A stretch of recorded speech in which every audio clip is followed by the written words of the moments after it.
Oh, okay. So my health activity is for a fifth grade classroom. It's called pulling the plug.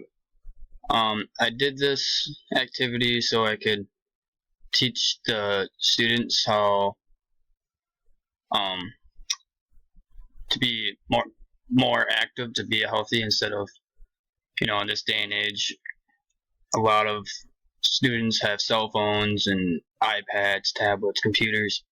So this activity kind of just teaches them what else they can do besides um, playing, sitting in front of a computer screen or TV screen. So my learning objective for this activity was that the students will brainstorm ways to replace looking at screens with other activities. Um, my language function for the students to do would be for them to find how many activities the students can find in I'm gonna use old magazines for them to cut out activities and then put them into a collage.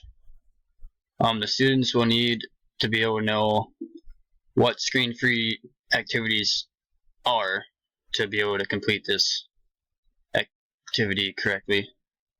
A misconception that I believe the students might have trouble with would be that they may think that being active will still let them have like a cell phone in their hands, but even even if you're out running and you're looking at a cell phone, it's still hard on your eyes to it might strain your eyes. So um my informal assessment is going to be monitor.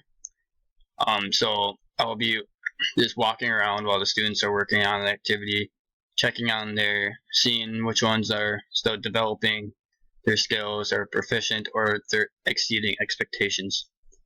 Then my formal would be I'll use the exit ticket strategy, where after the activity I will have them turn in their collage to so I can see where again which ones are still developing, which ones are proficient, or which ones exceeded the expectations.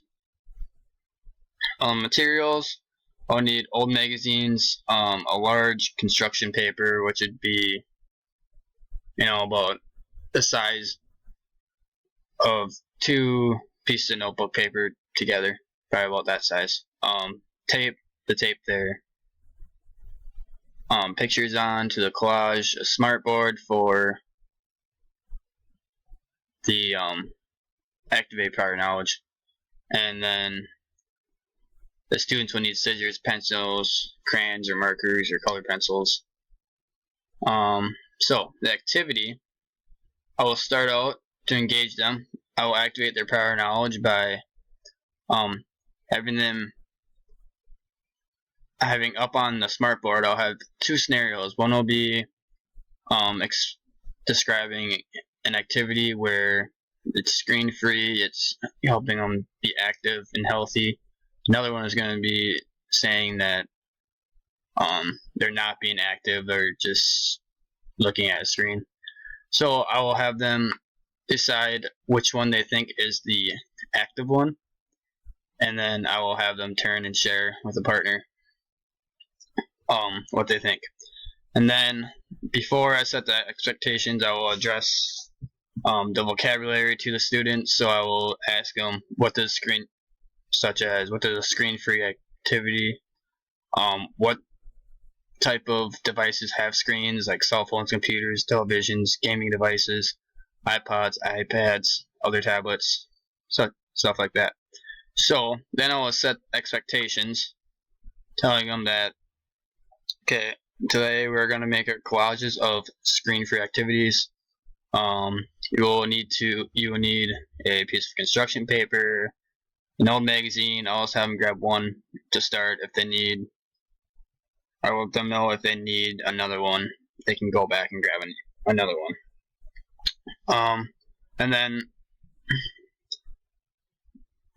And then another specific expectation would be to not have their name on it, because later on we'll be doing a kind of presentation, the students will try to guess who made what collage. And then I will tell them what materials they need, like pencil, scissors, crayons, markers.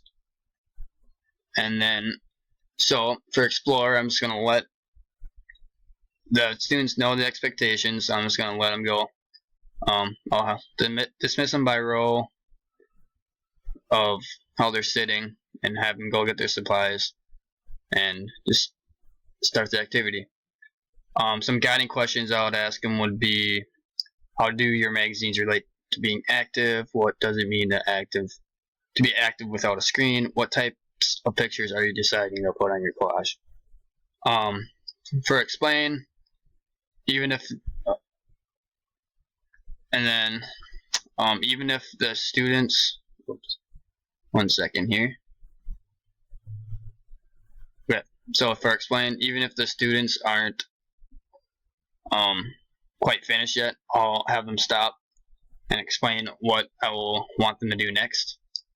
So I'll just be like, okay, put your materials down and listen for 1 second. I'll tell them as they're finishing, when they're done, they'll need to write at least 5 sentences explaining how they could stay active based on their collage. So if they do finish those sentences early, I'll have them just try to expand their thinking and think of more sentences to write, or maybe even write it into a paragraph form. Then once they explain their expectations here, I'll let them go again and either finish their collage and their sentences, or if their collage is already done, just have them write their sentences. So next for Elaborate, I will have them turn in the assignment without their name on it. And then for the presentation, I will be up in front of the room and I will pick a collage up at random, and the students will be trying to guess who made which collage. So, and I figured that it might take a while for them to, or take a lot of guesses, so I figured to make 5 guesses and they're not correct, none of them are correct, I'll have the owner of the collage come forward and take it. And after each one gets presented, I'll have the owner come up and grab it so they can turn it in and with their name on it so I can assess them. Evaluate, I'll do turn and share. After the presentations, they have their collages back, they have their names on it, I will have them turn to the person sitting next to them and just briefly describe why they chose each of the activities they chose. And then for the closure, again, I'll make sure they have their names on it at the end of the lesson, and I'll have them turn their collage in at the back table with their at least 5 sentences, maybe even more. And yeah, that's my health lesson. I think this would be a great lesson to help teach students how to be active and how to stay healthy without having to just sit in front of a screen all day. And I forgot to mention this earlier, but my standard for this lesson would be to analyze the influence of families, peers, cultures, media, technology, and other factors on health behaviors. My benchmark would be explain how media influences thoughts, feelings, and health behaviors. And okay, thank you.